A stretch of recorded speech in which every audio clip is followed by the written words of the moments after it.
Alrighty, I'm live today. So I just decided.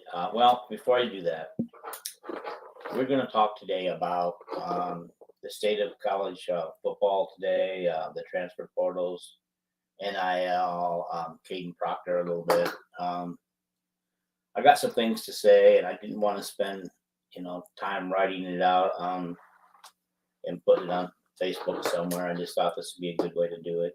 So anyway, before I start, I just want to say we are sponsored by Sensi by Terry.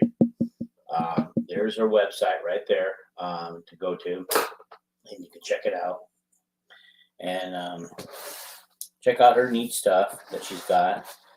All kinds of stuff to make your house smell good. Not only the warmers and the waxies.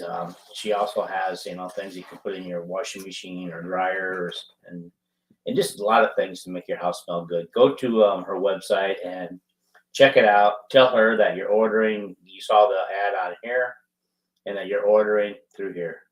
Okay. All right. Let's get started. Okay. So last year, as you all know, the NIL was not approved by the NCAA. Was allowed. I guess I was going to say allowed because the Supreme Court finally decided that athletes should get paid for their name, image, and likeness. And so they get paid. They can get paid different ways. They can now work and get paid for it. They can represent. They can do commercials and do things like that, like commercials, and get paid like that, like they're sponsored. But apparently this thing has gotten way out of hand. NCAA is not taking any control over this. This is their fault, and the presidents are their fault too, because none of them voted to take any control. When this was allowed, there should have been some controls taken. Limits put on it, things like that. This has become a free for all. And here you see it a full year later, where a lot of schools now have fully implemented their own collectives. Things are just fully out of control. Fully out of control. And so the state of college football today is that it's not college football to me anymore. I'm 66 years old, and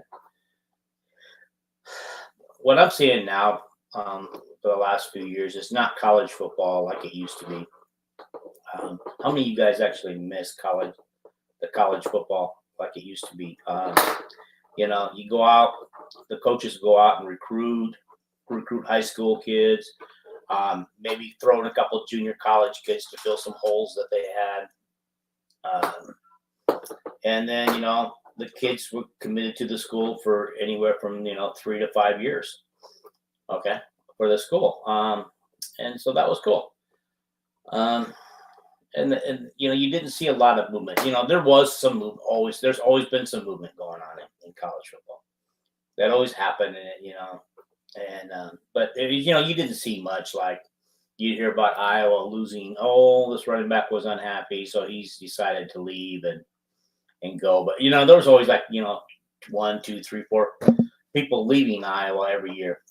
But every other school had the same issue. People looking for greener pastures. And by the way, most of those people who left Iowa over the years did not find greener pastures. Very few of them. The exception being Charlie Jones this year, but that came under the current NIL and transfer portal rules this year. Okay, so anyway, I miss that kind of football. I miss it. I miss it when college football was college football. These kids went out and played their heart out. They played hard because they knew most of them weren't going to the NFL, and they played for the school that they love. And like for instance, for the Hawkeyes, I see on my Facebook page, Iowa Hawkeye Sports Facebook page group. I see on there so many former Hawkeyes from days gone by there. I mean, I would love to get their opinion on the current state of college football because this is not the same college football that they played. Whether they're all for it, I don't know.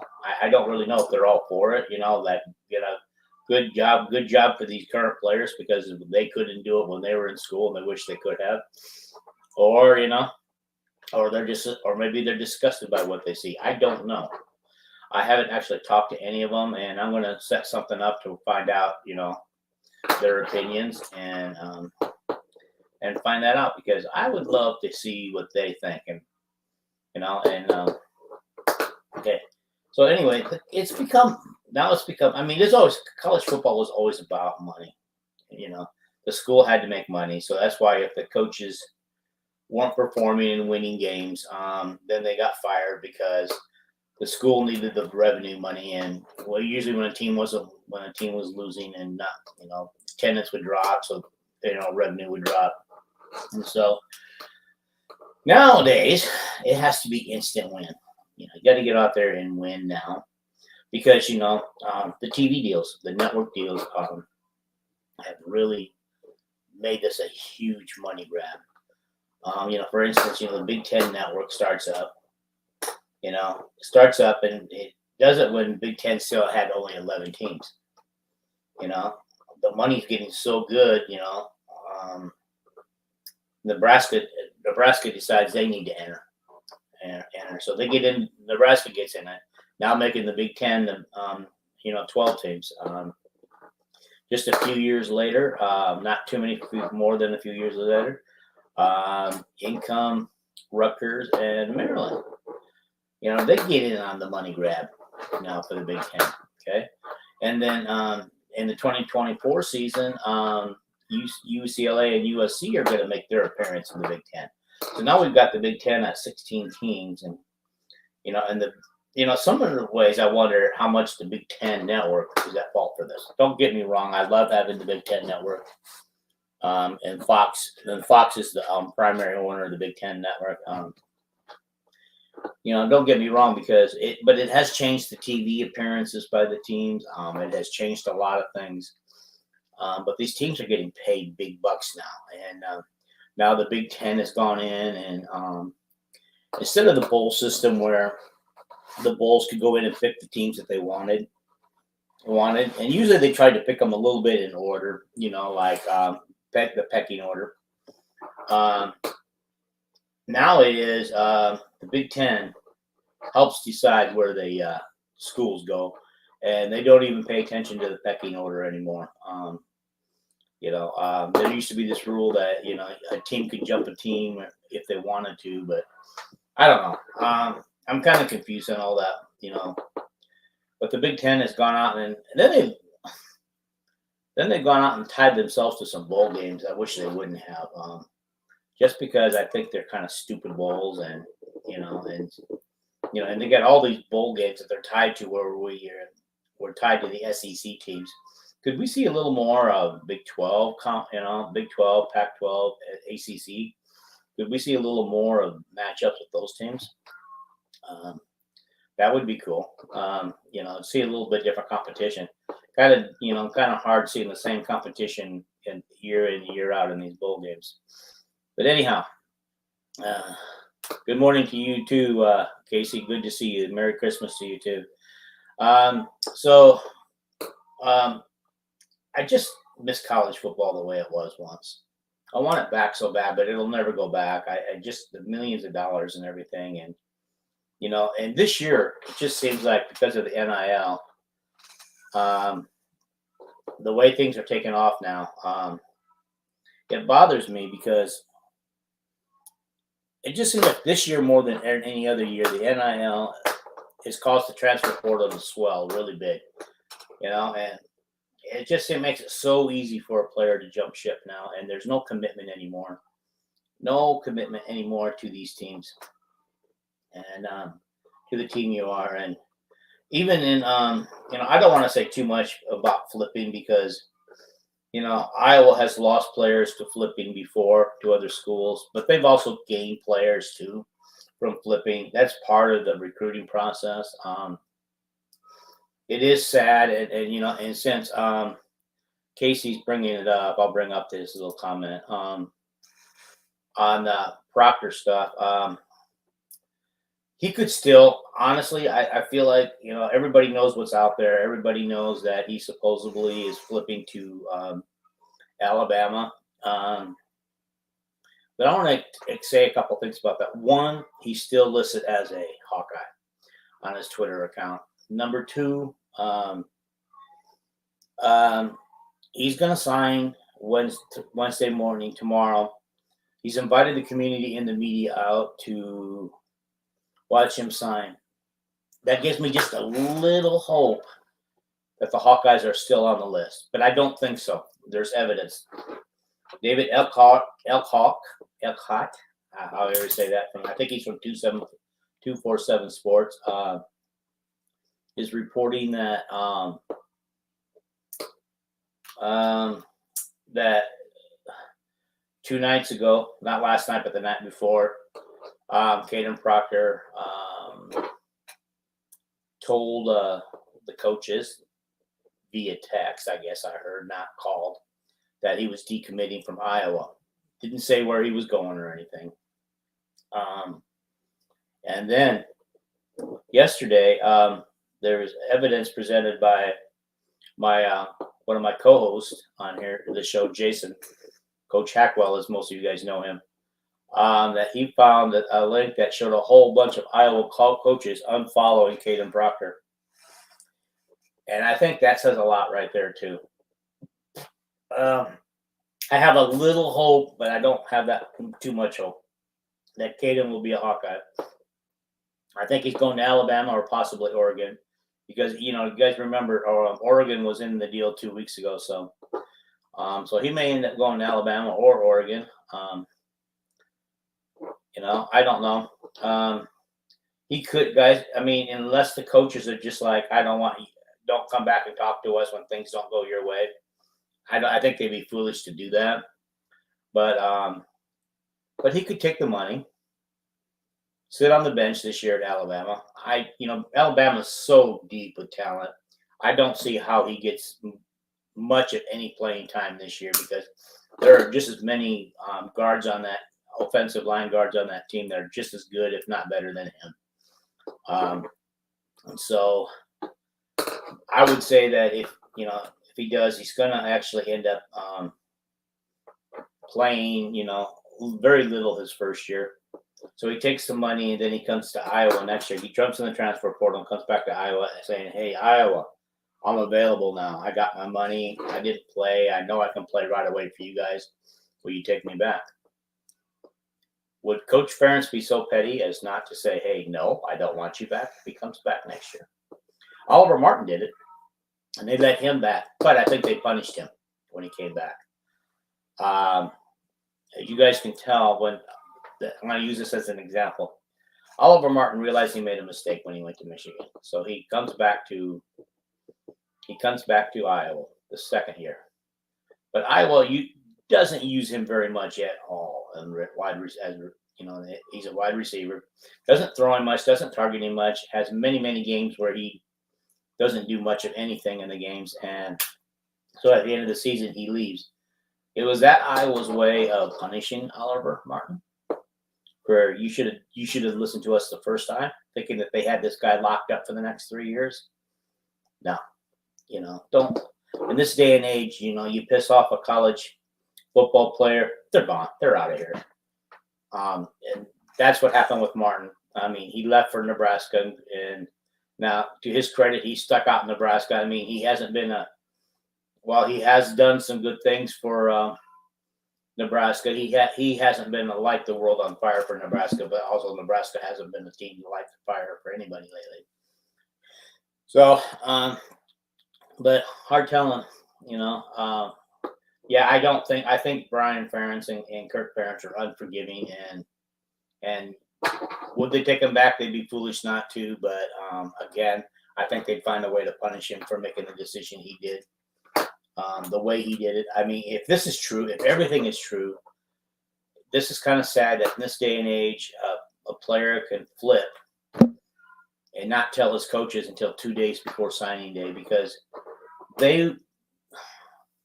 But they wanted to use this guy as a right guard.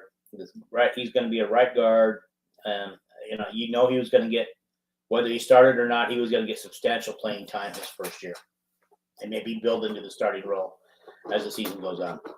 Then he comes back for his sophomore year. He's got that thing down pat. He's going to be right guard again, and he's got this going. Now he's got it going. He understands the game a little better, slowing down for him, and he's even better at it. Then it comes his junior year, and he just has a kick butt junior year, and then he leaves for the NFL. That's the way it should be. I mean, we don't want to, of course, we don't like any of our players leaving early for the NFL, but if they worked hard enough and earned it, so be it. They're allowed to do that, and so they do that. And so,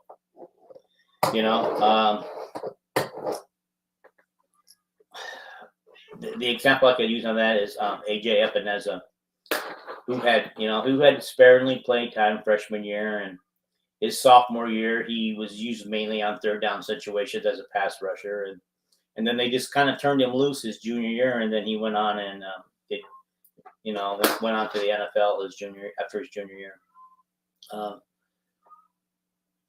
Will Proctor do that at Alabama? I don't know Alabama's situation on the line. O-line. I assume it's pretty solid because they pretty much got 4 and 5-star recruits in every position. And so I would assume that Proctor at Alabama would have to wait his turn a year or two down the road. And so, would he be able to get out by his junior year and into the NFL, or would he have to go to his senior year at Alabama? I don't know. I really don't know. I'm not going to make a big deal out of him leaving. Just that part of the state of college football is, I'm just using him as Caden Proctor as an example of who was solid commit for Iowa all year until 2 days ago.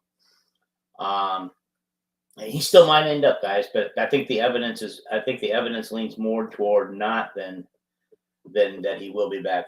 I just don't see him coming back.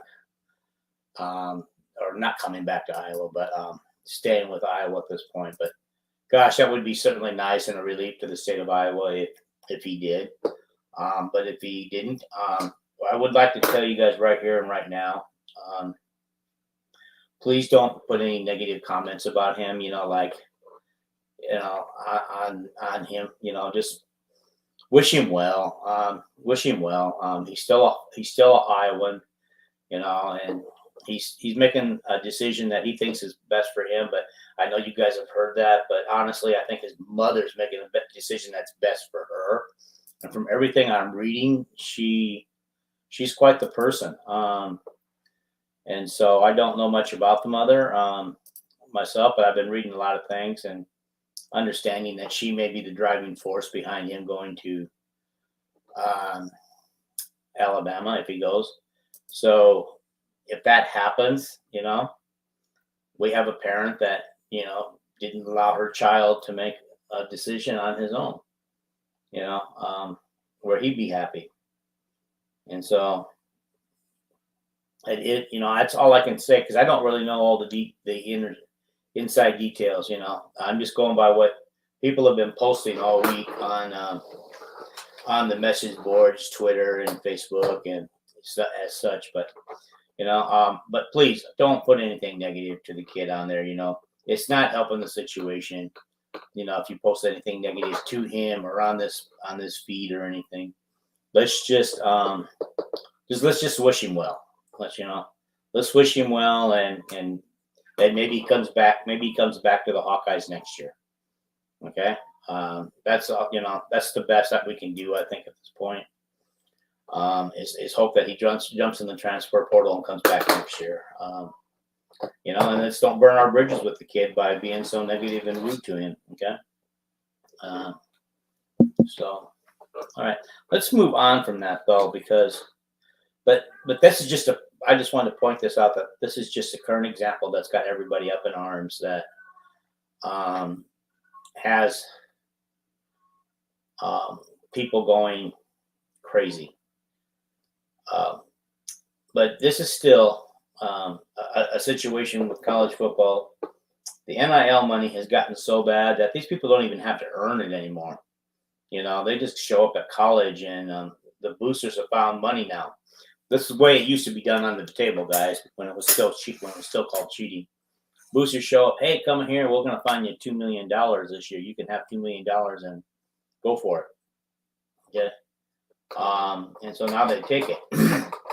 Of course, the coaches can't have anything to do with it, but I'm not sure if you guys are aware of it, but Iowa has 2 collectives set up for their players. One is strictly football, called the Iowa Swarm, and you can donate money to it and become a member of the Iowa Swarm and get some perks from it, and help build the kitty so that they can bring in players next year. Even this year, to bring in those players that they need. So they can do that, and then the other one, I think it's called the Iowa City Swarm, which is strictly a collective for all Iowa sports, and they pay a little stipend to each current member of the Hawkeyes athletic teams get a little monthly stipend. I don't know how much. Also, the Swarm has set that up too, but they've also set up ways for them to get extra money, cash for those that need that not need it, but those that we need to entice to come to Iowa. They have set that up, as they did. They got Eric and Cade McNamara by using NIL money. So we can't go out there and just blame NIL for losing Caden Proctor if we have lost him. Because we did the same thing. We just paid 2 guys to come to Michigan, from Michigan to here. Okay, so we can't be as Caden Proctor's mom says, we can't be kettle calling the pot black, or the pot calling the kettle black, whatever, however that goes. We can't be that. We can't say that it's so bad and hurts when we lose them, but boy, it's okay when we get it. Like we also flipped a guy from Eastern Michigan to our team, or was it Eastern Michigan? To our team, a wide receiver or an all-athlete type person. We flipped him to our team this week, the other day. I don't have all that. That will all be in our signing day special. I know Jason plans to be aboard. I'm still working on if we can get Paul aboard for that, but we're going to do a signing day special podcast coming up, so stay tuned for that. I lost my train of thought. Good job, Dean. Holy cow. Okay, so give me a second here. Get my thoughts scrambled back. Drink my water. Got to keep my throat wet, not dry, and gets dry easily. Okay, so what do you guys think? I'd like to get your opinion on where you think college football is today. And, it's like I said, it has become a big, huge business. The transfer portal, people are jumping all over the place. I believe Iowa has 9 or 10 people in the transfer portal. Oh, and the other thing that too, people are wanting to know too, are the bowl games become meaningless now, with the way things are going, because everybody's opting out of the bowl games, guys. It started with, I believe it started with, I can't remember one person. It might have been Christian McCaffrey. With Stanford years ago. Was like one of the first players ever to opt out so he could focus on the NFL, and it has become snowballed every year. So, Iowa only had one opt out that we know, Kayvon Merriweather, one of our defensive specialists, opted out, but we also lost so many people to the transfer portal that we don't have much left. We're going to go in with third and fourth string quarterback into a game that, with quarterbacks who've never thrown a pass or even handed the ball off in a real NCAA football game before. So it's going to be crazy. But we're also playing against University of Kentucky, who has their starting quarterback opted out.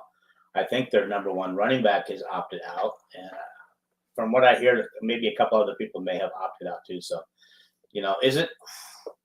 is it crazy to think that that you let your team down by opting out early? I mean, is it kind of, in your guys' opinion, has it become selfish? Has it become selfish to opt out of a bowl and not help your team finish the season, finish what you guys started, they used to go out and try to win these games, but can they actually try to honestly win these games anymore with people opting out and transfer portal early in, why can't these people go in the transfer portal early? I mean, later after the bowl game, the transfer portal will be there. They have till the middle of January to enter the transfer portal. And so, are they afraid that they're going to lose an opportunity? If you're good enough, you're never going to lose your opportunity.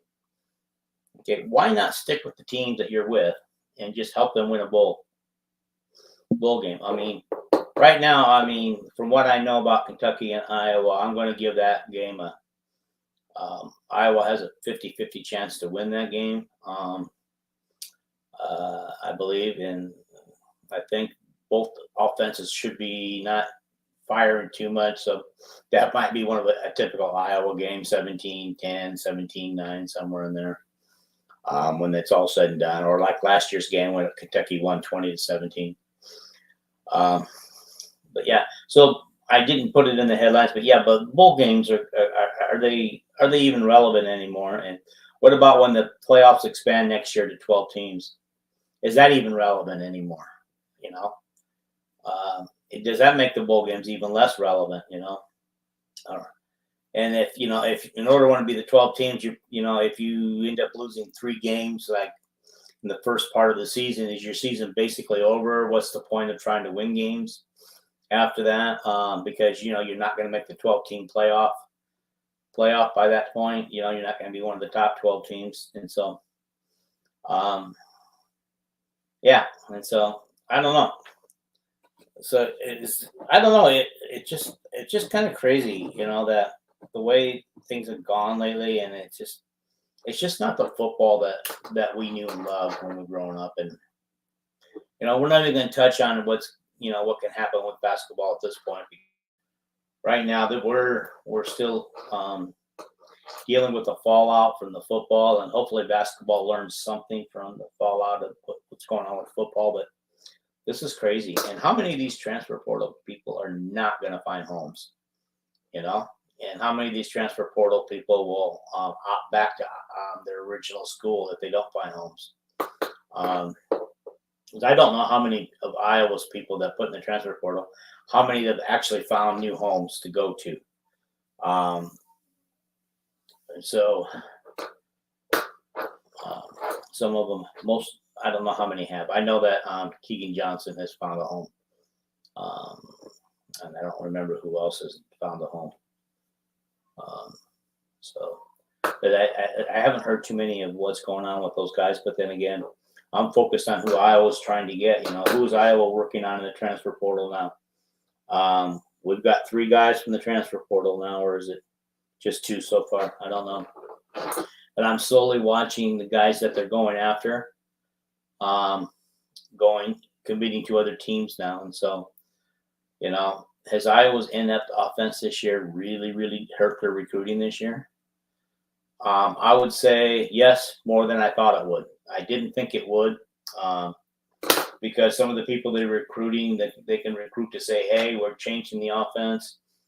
We want you to be a part of it. We want you to be a part of the more explosive offense that we're trying to put together. And according to a couple of recruits and Cade McNamara, they do want to put together a more explosive offense, which would be unheard of at Iowa, but very much needed, I think.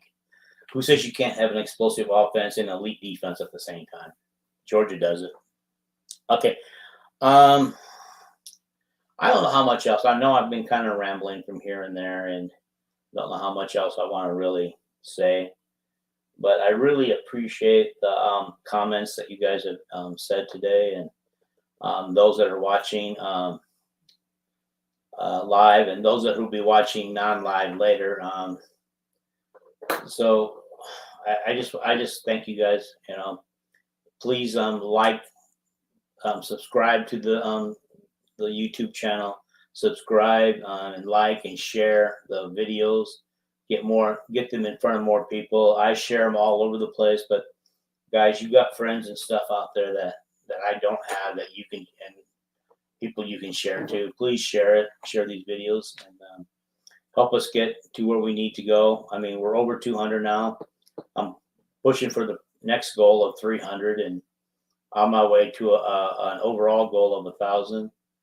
I want us to be the best video out there, the best video podcast out there. And you guys got some of your favorites out there, and that's cool. I like some of the others out there too, and I watch them, see what they have to say. But my goal is to be the best, and out there. And so we're going to need some viewers if we need to get that going. And I would love to see more live interaction on here. I appreciate the few people that do come on here and live interact. I do. But anyway, you got my taking and my heartbreak for the college football that no longer is, because now it's become a professional big business. And NIL and transfer portal have played a huge role in that. People are just jumping ship now to get big money, and it's just crazy how that's working now. And some people will jump ship every year. It's sad. I don't know how much long, I just thought about something. I go, I don't know how much longer I can continue to watch college football, because of how it's become, like the rich keep getting richer. Teams like Iowa are probably going to have a hard time breaking through. I realize that with Iowa's schedule next year and who they're trying to bring in and who they have brought in, that Iowa would make a serious run at the West Division next year. And I know that, it's the last year for division, so I know that they're going to – it sounds like they're all in to make one more run at the Division West before, chaos ensues. And so I got to believe that Iowa's all in for next year. And with the schedule they got, I think Penn State is their only real roadblock for next year. Wisconsin and Nebraska have new coaches. They have very good coaches who in time will be back to being where they were. But I think next year will be some growing pains for these schools, and so I think we can beat both of those schools next year. And has Purdue got a new coach yet? I don't know. They have a new coach yet. They might. I think they do have a new coach. I can't remember much about him. And also, does Purdue change their offensive scheme, and do they throw the ball less next year? We'll see. Purdue's always been a throwing team, no matter who coached them. They've always thrown the ball. But we'll see what next year brings, But, yeah, I would say that Purdue's not an easy get, but should be a good get next year, too, is because, again, they'll be going through growing pains, learning new things and stuff. And they, too, have lost people. So, anyhow, I've rambled on enough. I'm going to get out of here, and thank you for watching. And don't forget to go check out Sensi by Terry at her website page. Her page right there. Her page right there is, her link to her page is right there. Go order some good smelly stuff and bring it home. Okay. All right, guys. I'm going to end this broadcast. Thanks for watching.